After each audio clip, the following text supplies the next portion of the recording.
ابو جہل کے دماغ کا ذکر قرآن مجید میں کیوں آیا ہے؟ لوہا زمین پر کیسے آیا؟ کیا یہ زمین پھیل رہی ہے؟ آپ کے فنگر پرنٹس کا قرآن مجید میں ذکر موجود ہے۔ اس ویڈیو کے اندر ہم 7 قرآنک فیکٹس کو جانیں گے جو کہ سائنٹیفکلی پروون فیکٹس ہیں، جن کو کبھی بھی چیلنج نہیں کیا جا سکتا اور سائنس انہیں کبھی بھی رانگ اور غلط پروو نہیں کر سکتی۔ قرآن مجید جس میں فلکیات، نباتیات، جینیات، طبیعیات، ارضیات اور ریاضیات کی بے شمار باتیں اور حیرت انگیز راز موجود ہیں، جسے آج کی جدید سائنس دریافت کر رہی ہے اور حیرت سے اس مقدس کتاب کی طرف دیکھ رہی ہے جو 1500 سال پہلے عرب کے بنجر صحرا سے نکلی، جہاں سائنس اور ٹیکنالوجی کا نام و نشان تک نہیں تھا۔ اس مقدس کلام میں اس کائنات کے بے شمار راز موجود ہیں، جن میں سے چند ایک نکات کا ہم ذکر کریں گے۔ فیکٹ نمبر 1، لوہا زمین پر مختلف شکل میں پایا جاتا ہے، مگر یہ زمین کا مادہ نہیں بلکہ یہ آسمان سے اس دنیا میں آیا ہے۔ سائنس کی اس نئی تحقیق کے مطابق لاکھوں سال پہلے کچھ ستارے دھماکے سے پھٹے اور زمین پر گرنے والے ذرات سے ہی لوہا زمین پر آیا، جس کا ذکر قرآن مجید میں کچھ یوں ہے: اور ہم نے لوہے کو زبردست طاقت دے کر اتارا تاکہ انسان اس کا فائدہ اٹھا سکے۔ فیکٹ نمبر 2، آج سے 1400 سال پہلے جب کاسمولوجی کا علم موجود نہیں تھا اور نہ ہی ٹیلیسکوپ کی دریافت ہوئی تھی، اس وقت قرآن مجید نے اس کائنات کے بارے میں کہا تھا: اور آسمان کو ہم نے اپنی قدرت سے بنایا اور بے شک ہم اسے پھیلاتے جا رہے ہیں۔ اس کی تصدیق 20ویں صدی کے سائنسدان اسٹیفن ہاکنگ نے اپنی کتاب دی بریف ہسٹری آف ٹائم میں کی ہے۔ ہاکنگ نے لکھا ہے کہ یہ کائنات پھیل رہی ہے اور یہ اس صدی کی سب سے بڑی دریافت ہے۔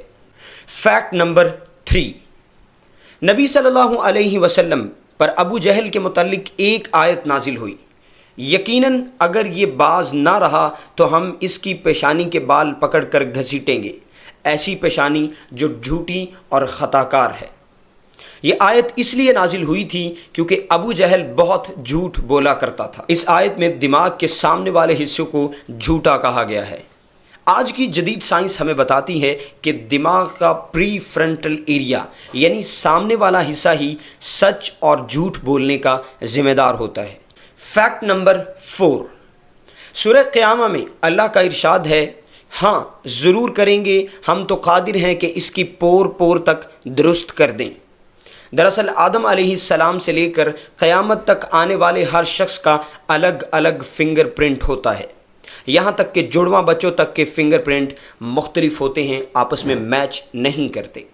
یہ فنگر پرنٹ ہی ایک انسان کی سب سے انفرادی شناخت ہوتی ہے، جسے آج 20ویں صدی میں فورینزک سائنس استعمال کر رہی ہے، لیکن قرآن مجید نے اس سے 1400 سال پہلے ہی بیان کر دیا تھا کہ بروز قیامت اللہ انسان کی ہڈیوں اور انگلیوں کے پور پور تک درست کر کے اسے زندہ اٹھائے گا۔ فیکٹ نمبر 5، کچھ سال قبل یونیورسٹی آف لوزن کے ایک ریسرچ میں بتایا گیا ہے چونٹیاں دوسرے کیڑے مکوڑوں کے مقابلے کافی سمجھدار اور محرک ہوتی ہیں کیونکہ وہ آپس میں ہی باتیں کرتی ہیں۔ دراصل یہ چونٹیاں اپنے منہ سے ایک فلوئڈ نکال کر دوسری چونٹی کے منہ میں رکھ دیتی ہیں اور وہ اس پیغام کو ریکارڈ کر کے سمجھ لیتی ہیں۔ قرآن مجید میں سلیمان علیہ السلام کے واقعے کے ضمن میں کہا گیا ہے کہ ایک چونٹی نے کہا: اے چونٹیوں، اپنی بلوں میں گھس جاؤ، کہیں ایسا نہ ہو کہ سلیمان اور اس کا لشکر تمہیں کچل ڈالے اور تمہیں خبر تک نہ ہو۔ برسوں قبل ملحدین قرآن پاک کے اس واقعے کو محض قصہ اور افسانہ قرار دیتے رہے اور مذاق بناتے رہے کہ یہ چونٹیاں کیسے بات کر سکتی ہیں، لیکن آج جدید سائنس نے اپنی تحقیق سے اسے بھی ثابت کر دیا ہے۔